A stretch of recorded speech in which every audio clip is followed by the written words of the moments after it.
नशा मुक्त भारत अभियान को लेकर महत्वपूर्ण बैठक। राज्यपाल हरिभाऊ बागड़े की आज बैठक प्रस्तावित है। सुबह 11 बजे लोक भवन में कई विभागों की बैठक लेंगे। तो राज्य में मादक पदार्थों के नियंत्रण और नशा मुक्त भारत अभियान के तहत यह बैठक होगी। अभियान के प्रभावी नियंत्रण और भारी कार्य योजना की समीक्षा होगी। तो सुबह 11 बजे महत्वपूर्ण बैठक होगी। कई विभाग इसमें मौजूद रहेंगे और राज्यपाल हरिभाऊ बागड़े बैठक लेंगे। राज्य में मादक पदार्थों के नियंत्रण और नशा मुक्ति को लेकर ये बैठक रखी गई है। अभियान के प्रभावी नियंत्रण भारी कार्य योजना की इस बैठक में समीक्षा करेंगे। तो नशा मुक्त भारत अभियान को लेकर जयपुर में आज महत्वपूर्ण बैठक होगी। राज्यपाल हरिभाऊ बागड़े आज बैठक की अध्यक्षता करेंगे। इस बैठक में वे कई विभागों के अधिकारियों के साथ चर्चा करेंगे। सुबह 11 बजे लोक भवन में कई विभागों की राज्यपाल हरिभाऊ बागड़े बैठक लेंगे। राज्य में मादक पदार्थों के नियंत्रण और नशा मुक्त भारत अभियान के तहत ये महत्वपूर्ण बैठक हो रही है। उसमें कई मुद्दों को लेकर चर्चा की जाएगी। अभियान के प्रभावी नियंत्रण भारी कार्य योजना की समीक्षा करेंगे।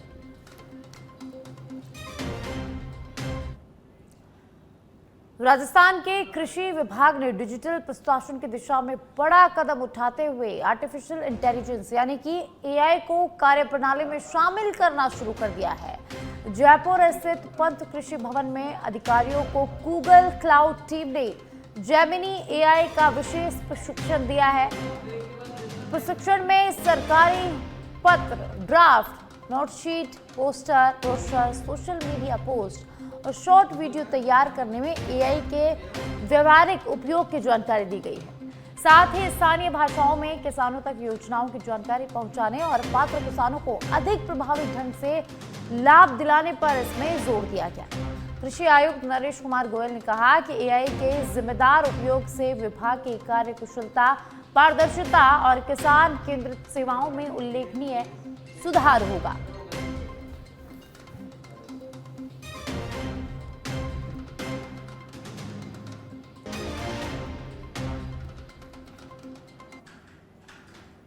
आगामी बॉलीवुड फिल्म भाई तेरा स्टार है के प्रमोशन के लिए अभिनेता राघव जुयाल, निहारिका एनएम और विकल्प मेहता गुरुवार को जयपुर पहुंचे। स्टारकास्ट ने शहर के विभिन्न स्थानों पर जाकर फिल्म का प्रचार प्रसार किया और प्रशंसकों से मुलाकात की है। प्रमोशन की शुरुआत रावत कॉलेज से हुई, जहां बड़ी संख्या में मौजूद छात्रों ने कलाकारों का जोरदार स्वागत किया। इस दौरान तीनों कलाकारों ने युवाओं के साथ बातचीत की, फिल्म की शूटिंग से जुड़े दिलचस्प किस्से साझा किए और प्रशंसकों के साथ सेल्फियां भी ली।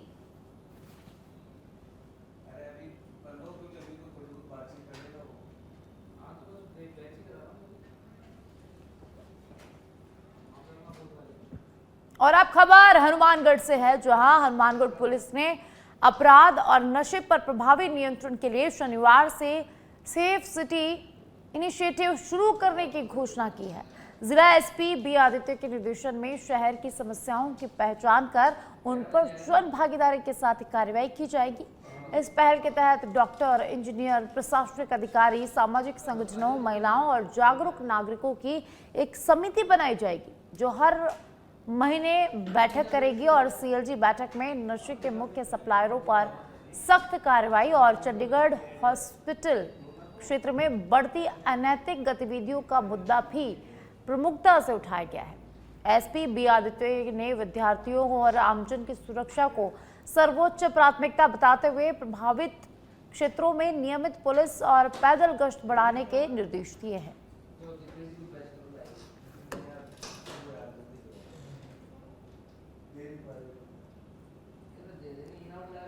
हनुमानगढ़ से खबर है, जहां पुलिस ने महत्वपूर्ण कदम उठाया है। शहर में सेफ सिटी इनिशिएटिव की शुरुआत की गई है। आज कुछ शिकायतें आई थी हमारे पास। चंडीगढ़ हॉस्पिटल के पीछे जो गली है, जहाँ पे पीजी के इंस्टीट्यूट है और बहुत सारे एकेडमीज है, तो यहाँ पे कुछ अवैध गतिविधियां चलती रहती है। तो हम यहाँ पे निरीक्षण करने आए हैं। यहाँ के जो आमजन जो लोग रहते हैं, उनसे भी बात करके उनके जो समस्याएं हैं वो जानी है।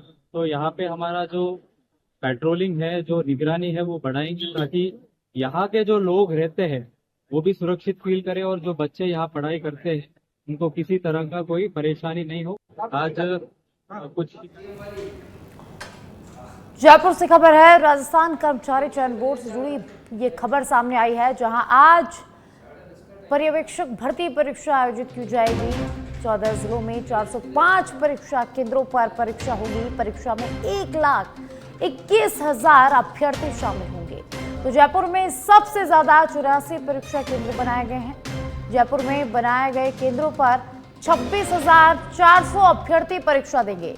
जयपुर में 51 राजकीय और 33 निजी केंद्रों पर परीक्षा का आयोजन हो रहा है और सबसे कम परीक्षा केंद्र 12 में बनाए गए हैं। 12 में 7 केंद्रों पर परीक्षा होगी। 12 में 1700 अभ्यर्थी परीक्षा में शामिल होंगे। परीक्षा को लेकर तैयारियां पूरी कर ली गई है।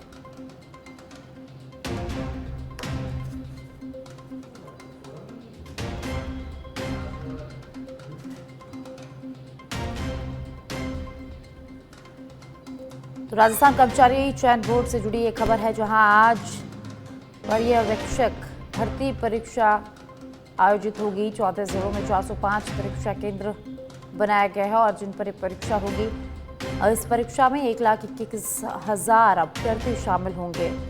जयपुर में सबसे ज्यादा 84 परीक्षा केंद्र बनाए गए हैं और जयपुर में बनाए गए केंद्रों पर 26,400 अभ्यर्थी परीक्षा देंगे। तो जयपुर में 51 राजकीय और 33 निजी केंद्रों पर परीक्षा केंद्र बनाए गए हैं। इसी के साथ 12 में सबसे कम परीक्षा केंद्र है। 12 में 7 परीक्षा केंद्र बनाए गए हैं, जिसमें 1700 अभ्यर्थी परीक्षा देंगे। तो परीक्षा को लेकर सभी तैयारियां पूरी कर ली गई है।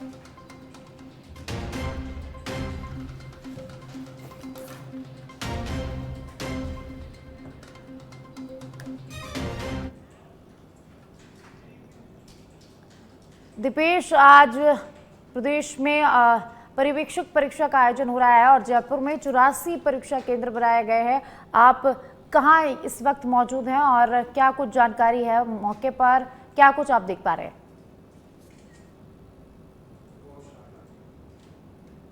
जी साक्षी, आपको बता दें कि राजस्थान कर्मचारी चयन बोर्ड की तरफ से महिला परीक्षक जो परीक्षा है आयोजित की जा रही है, जिसमें बोर्ड और जिला प्रशासन की तरफ से पूरी तैयारियां पूरी कर ली गई है। राज्य में 14 जिलों में ये परीक्षा आयोजित की जा रही है, जिसमें 405 सेंटर बनाए गए हैं। 1,21,000 जिसमें अभ्यर्थी शामिल हो रहे हैं।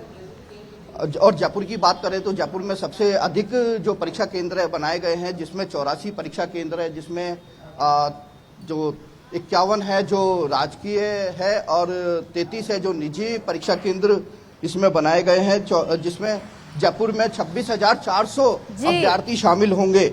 और सबसे कम जो बनाए हैं वो 12 में बनाए गए, जिसमें 7 परीक्षा केंद्र है और 1700 अभ्यर्थी इसमें परीक्षा देंगे। दीपेश, आप परीक्षा केंद्र पर मौजूद है, तो किस तरीके से यहाँ पर छात्राओं की किस तरीके से चेकिंग करके उनको एंट्री दी जा रही है, किस तरीके से चेकिंग की गई है और बोर्ड और प्रशासन की तरफ से किस तरीके की तैयारी यहाँ पर की गई है? इनकी गहनता से जांच की जा रही है, डॉक्यूमेंट चेक किए जा रहे हैं, इनके एडमिट कार्ड और आधार कार्ड है जो प्रॉपर चेक किए जा रहे हैं। यहाँ पे जो महिला कांस्टेबल है, इनकी प्रॉपर जो है सघनता से जांच की जा रही है। जी साक्षी, परीक्षा में कोई नकल ना हो, परीक्षा पारदर्शी तरीके से पूरी, उसके लिए क्या कुछ इंतजाम किए गए हैं दीपेश? जी, प्रशासन की तरफ से यहाँ पे पूरी तरह का जो है पुलिस अलर्ट मोड पे है, प्रशासन अलर्ट मोड पे है। और आप देख रहे हैं कि जो महिला कांस्टेबल है, इनकी तरह पूरी सहनता से जांच की जा रही है, इनकी प्रॉपर चेकिंग की जा रही है। डिटेक्टिव जो होते हैं उनसे प्रॉपर चेकिंग की जा रही है। इनकी जो कान में बालियां हैं या किसी भी मेटल आइटम है, उनको बाहर ही रखाया जा रहा है, उनको अंदर नहीं ले जाया जा रहा है। और प्रशासन और पुलिस इस पे पूरी तरह से मुस्तैद है, जिससे नकल भी रोकी जा सके और कोई इसमें गड़बड़ ना हो। जी साक्षी। जी, बहुत बहुत शुक्रिया दीपेश इस तमाम जानकारी के लिए।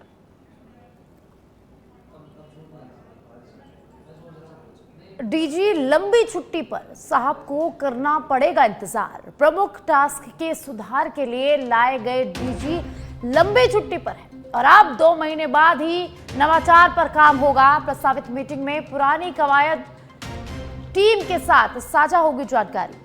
तो प्रमुख टास्क के सुधार के लिए अब टाइम लगेगा काम में। अब 2 महीने के बाद ही नवाचार पर काम हो पाएगा, क्योंकि डीजी साहब छुट्टी पर हैं। प्रस्तावित मीटिंग में पुरानी कवायद टीम के साथ जानकारी साझा होगी।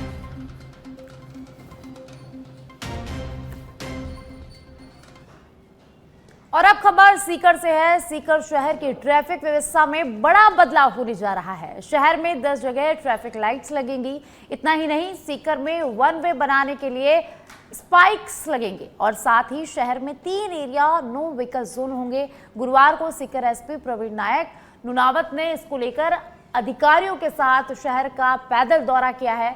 इस दौरान additional SP doctor Tejpal Singh, traffic CO Poonam भी उनके साथ मौजूद रहे। जल्द ही नगर परिषद के जरिए टेंडर करवाकर इन्हें शुरू कर दिया जाएगा।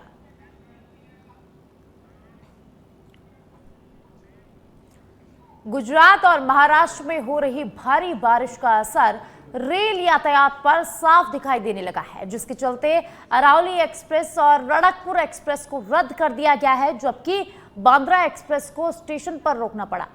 ट्रेनें रद्द होने से आबू रोड रेलवे स्टेशन पर यात्रियों की भारी भीड़ उमड़ पड़ी और आरक्षण केंद्र, टिकट काउंटरों पर रिफंड जानकारी के लिए लंबी कतारें लग गई, जिसके बाद यात्रियों की सुविधा के लिए रेलवे ने स्टेशन के मुख्य गेट पर हेल्प डेस्क शुरू कर दी है और कंट्रोल रूम से लगातार ट्रेनों की स्थिति, टिकट रिफंड की जानकारी दी जा रही है। रेलवे प्रशासन यात्रियों को वैकल्पिक ट्रेनों की जानकारी देने के साथ सुरक्षित यात्रा के प्रति जागरूक भी कर रहा है, जबकि स्टेशन पर आरपीएफ और जीआरपी ने सुरक्षा व्यवस्था संभाल रखी है।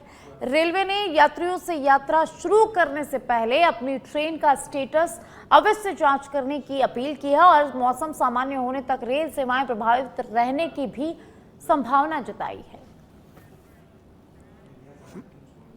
और अब कोटपुतली से खबर है। कोटपुतली में दादुका के प्रेम नगर निवासी 13 वर्षीय किशोर पेट से लटका हुआ मिला है। परिजन उसे तत्काल राजकीय बीडीएम अस्पताल लेकर पहुंचे, जहां चिकित्सकों ने जांच के बाद उसे मृत घोषित कर दिया है। पुलिसकर्मी भवानी सिंह ने बताया कि शव को बीडीएम अस्पताल के मोर्चरी में रखवा दिया गया है। पुलिस मामले की जांच में जुटी हुई है। मौत के कारणों का खुलासा जांच के बाद ही हो पाएगा।